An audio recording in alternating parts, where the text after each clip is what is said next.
നമുക്ക് വയനാട്ടിലെ ഏതെങ്കിലും ഒരു സിദ്ധന്റെ അടുത്ത് നിന്നിട്ടുള്ള ഒരു ഫോട്ടോ എടുത്തിട്ട് നമുക്ക് അയച്ചു കൊടുത്താലോ അവർക്ക്. അങ്ങനെ എന്തെങ്കിലും ചെയ്യേണ്ടി വരും. കാരണം പെണ്ണുങ്ങൾ മൊബൈലൊക്കെ നോക്കും. എന്ത് പണി കാണിക്കണേ ഏതാ ചെങ്ങ? ഈ ഫോട്ടോ ഒക്കെ വീട്ടുകാർ കണ്ട ആകെ കുടുങ്ങൂലേ? നമ്മൾ ഇവിടത്തോളം വന്നതിൽ എന്തെങ്കിലും ഒരു തെളിവ് വേണ്ടേ? ഇപ്പൊ എവിടേക്കാ വന്നേക്കണേ? നമ്മള് ബീച്ചിലെ വയനാട്ടിലേക്ക് അല്ലേ?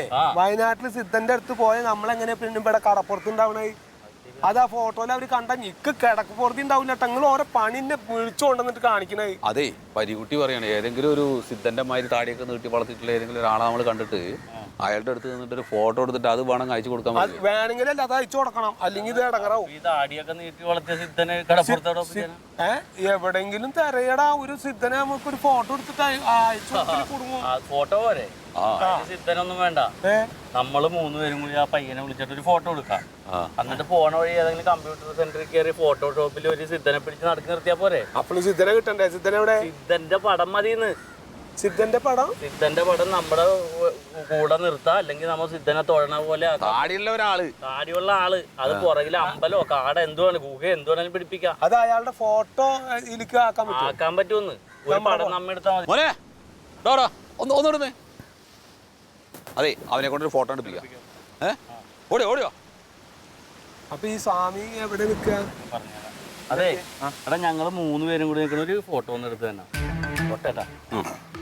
സ്വാമിനെ ഇവിടെ നിർത്താം. ഇച്ചിരി ഗ്യാപ്പിട് സിദ്ധനെ നിർത്തണ്ടേ? മെമ്മറി ഫുള്ളാ. എടാ ഇതില് പടം ഞാൻ ഫോണൊന്നും തൊഴുത് അവിടെ സിദ്ധന ഉണ്ട്. ഇതൊന്ന് ലോക്കൊന്ന് വെച്ചു.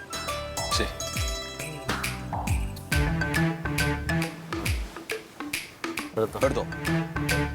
കറക്റ്റായിട്ട് കിട്ടണേട്ടാ. ഈ ഗ്യാപ്പ് എന്തിനാ? അതൊരാളെ നിർത്താനാണോ? എടുത്തോ നീ. എടുത്തോ. എവിടെ സിദ്ധൻ?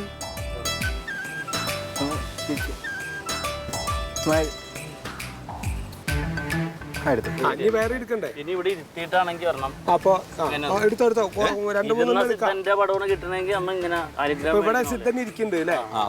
ഇരിക്കണ ഫോട്ടോ ആണ് വെച്ചെങ്കിൽ ഇങ്ങനെ കിട്ടിയാ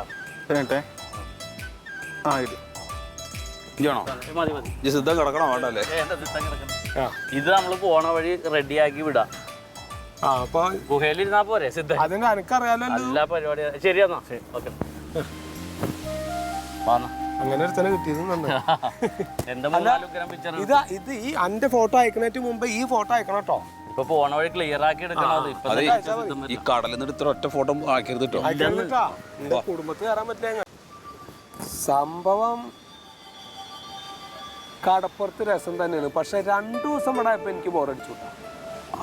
എന്നാലും കുഴപ്പമൊന്നുമില്ല, രസമുണ്ടല്ലോ. നമ്മളിന്ന് പറഞ്ഞ മാതിരിക്ക് ഇന്ന് രാവിലെ ശരിക്കും ആതിരപ്പള്ളി വാഴ്ചാല് പോവാ. അത് കഴിഞ്ഞിട്ട് നമ്മള് ആ ബോൾഗാട്ടി പാലസിലൊക്കെ പോവാ പറഞ്ഞില്ലേ? ഓ രസായിരുന്നു. നടന്നില്ലല്ലോ. പിന്നെ പറഞ്ഞെന്താ കാര്യം? നടക്കാൻ എന്താ? നിങ്ങൾ 2 നേരം കുടിച്ച് വിറ്റായി കിടക്കായിരുന്നു. കുടിക്കണെന്താ കുഴപ്പമൊന്ന്? അത് നിങ്ങൾ നേരത്തെ എണിച്ചില്ലല്ലോ. ജോസ് എണിക്കാണ്ടല്ലേ? എണിക്കാണ്ട് നിങ്ങൾ എപ്പോഴാ കിടന്നത്? ഇന്നലെ കിടന്നത് എന്തിനാ നോക്കണേ? ഇനിയിപ്പൊ അത് പറഞ്ഞിട്ട് കാര്യമില്ല. ഏതായാലും വന്നു കഴിഞ്ഞു. ഇനിയിപ്പൊ അത് നോക്കണ്ട. പക്ഷെ പരികുട്ടിയ ഇടയ്ക്ക് ഇങ്ങനെയൊക്കെ വരണം കേട്ടോ. പിന്നെ പറയാണ്ട എന്താ രസല്ലേ? അല്ലേ? പിന്നല്ലേ. പക്ഷെ ഒറ്റയ്ക്കുള്ള വരവ് ഈ പറഞ്ഞ പോലെ വലിയ സുഖമില്ല. ആ ചെക്കനൊക്കെ അവിടെ ഇട്ട് പോന്നിട്ടേ കുട്ടികളൊക്കെ കൂട്ടിട്ട് വരണം. ഒരു അടങ്ങറില്ലേ? ശരിക്കും അവരെ കൂടി കാണിക്കണ്ടാണ് ഇതൊക്കെ അല്ലേ? പിന്നെ വേണ്ടേ? കിട്ടിയെന്ന് പറഞ്ഞ സംഭവം സൂപ്പറായി. ഞാൻ ഇവിടുന്ന് ഒരു ഓട്ടോറിക്ഷ അങ്ങോട്ട് വിളിച്ച് ചെന്നിട്ടേ ആ തൊട്ടപ്പുറത്തുണ്ടായ ഒരു കമ്പ്യൂട്ടർ സെന്റർ അവിടെ പോയൊരു പടം എടുത്ത് വെച്ച് കണ്ടാ സിദ്ധന്റെ അടുത്ത് നിൽക്കണ പടം ഞാൻ സെൻഡ് ചെയ്ത് കഴിഞ്ഞു. എങ്ങനെ ഇയാളിനെ ഇതിന്റെ ഉള്ളിൽ കുത്തി കയറ്റിയായി? അതൊക്കെ പിള്ളേരെടുത്ത് വെക്കും. നല്ല പിള്ളേരല്ലേ? നമ്മുടെ കൂടെ നിന്നെടുത്ത കാര്യണ്ടേ? ഞാൻ നമ്മുടെ ഗ്രൂപ്പിൽ വിട്ട്, ഫേസ്ബുക്കിൽ വിട്ട് നമ്മുടെ ഗ്രൂപ്പിൽ. ഈ ഫോട്ടോ നിനക്ക് ഇത് നിന്റെ ഫോണിൽ തന്നെ കിടന്നേച്ചി. എടാ മന്ദം കുന്താണി, ഇതിന്റെ അച്ഛന്റെ ഫോട്ടോ ആണിത്. അതെങ്ങനെ നിന്റെ അച്ഛനാണ്? ആ കമ്പ്യൂട്ടറിൽ തപ്പിയപ്പോ നല്ല സിദ്ധന്മാരൊന്നുമില്ല. ആ അപ്പൊ നിന്റെ അച്ഛന്റെ ഫോട്ടോ ഇടാനാ പോയത്. അപ്പൊ നീ അവിടെ മറ്റേ കമ്പ്യൂട്ടർ സെന്ററിൽ പോയിട്ട് ഏതൊരു ആളുടെ അതിൽ കണ്ടില്ലെന്ന്. അപ്പൊ ആ പയ്യൻ പറഞ്ഞു ഇതിലൊരാൾ കിടപ്പുണ്ടല്ലാന്ന് ചോദിച്ചു. എന്നെ കാണിച്ചപ്പോ അന്ന് അയാൾ ഇട്ടോന്ന് പറഞ്ഞു. ഇതെങ്ങനെ എന്റെ അച്ഛനാവണ് ചങ്ങായി? അല്ലാണ് എന്റെ അച്ഛനല്ലാണ്ട് പിന്നെ അച്ഛനെ കണ്ട് ശബരിമലയ്ക്ക് പോകാൻ വേണ്ടിട്ട് എടുത്തുള്ള ഫോട്ടോ ആണ് അത്. ഈ ഫോണിൽ ഡിലീറ്റ് ചെയ്യാൻ സമ്മതിക്കാതിരുന്നിട്ട് അമ്മ അത് അങ്ങനത്തെ വെച്ചതാണതേ. ഞാൻ നിന്റെ അച്ഛന്റെ മറ്റേ മീശോള്ള സിൽക്കിന്റെ ചുപ്പിട്ട് ഇങ്ങനെ ഫോട്ടോയിലെ കണ്ടിട്ടുള്ളൂ. സംഗതി ആ കൊളായില്ലേ? എന്നാ ചോദിക്കാറില്ല, ചോദിച്ചിട്ട് ഇട്ടാ മതി അറിഞ്ഞില്ല അത്. അങ്ങനെ ചോദിക്കണതിന് അതിൽ തെരഞ്ഞപ്പോ ഒരാള് കിടക്കണ താടിയും മുടിയൊക്കെ വെച്ചിട്ട്. എന്റെ ജോസൂട്ടി എടാ അതിന്ന് ഒരു ഫോട്ടോ എടുക്കുമ്പോ എന്നോട് ചോദിക്കണ്ട നീയേ. നിങ്ങളല്ലേ എന്നോട് പറഞ്ഞ ഏതെങ്കിലും ഒരാളെ പിടിച്ച് താടിയും മുടിയുള്ള ആളെന്ന് പക്ഷെ പറഞ്ഞു. മനസ്സിലാവില്ല, മനസ്സിലാവില്ല. നിനക്കും മനസ്സിലാവില്ല. പക്ഷെ അമ്മയ്ക്കും മല്ലികയ്ക്ക് അറിയാലോ. അവർക്കറിയോ? മല്ലികയ്ക്ക് ഉറപ്പായിട്ട് ഇത് കണ്ടാ മനസ്സിലാവും. അതോടുകൂടി ഈ പരിപാടിയും പൊളിഞ്ഞു. അവിടെ കിട്ടിയിട്ടുണ്ടാവും. അയച്ചല്ല അപ്പൊ തന്നെ അവിടെ തന്നെ. നമുക്ക് കാട്ടിയ പണി എന്ത് പണി കാണിക്കണേ? എന്ത് പണി? ഏടാ ചങ്ങായി ഇതിപ്പോ അവിടെ റസി അറിയില്ലേ? നിങ്ങളല്ലേ പറഞ്ഞ അവിടെ കാണിക്കാൻ വേണ്ടിട്ട് ഒരു സിദ്ധനെ വെച്ച് പടം ഉണ്ടാക്കണോന്ന് പറഞ്ഞു. ഞാൻ ഉണ്ടാക്കി. ഉണ്ടാക്കി പറഞ്ഞ അയച്ചു കഴിഞ്ഞപ്പോ അവരൊക്കെ കണ്ടില്ലേ പരിപാടി കൊളായില്ലേ? അതിന് ബഹളം ഉണ്ടാക്കണ എന്തിനാണ്?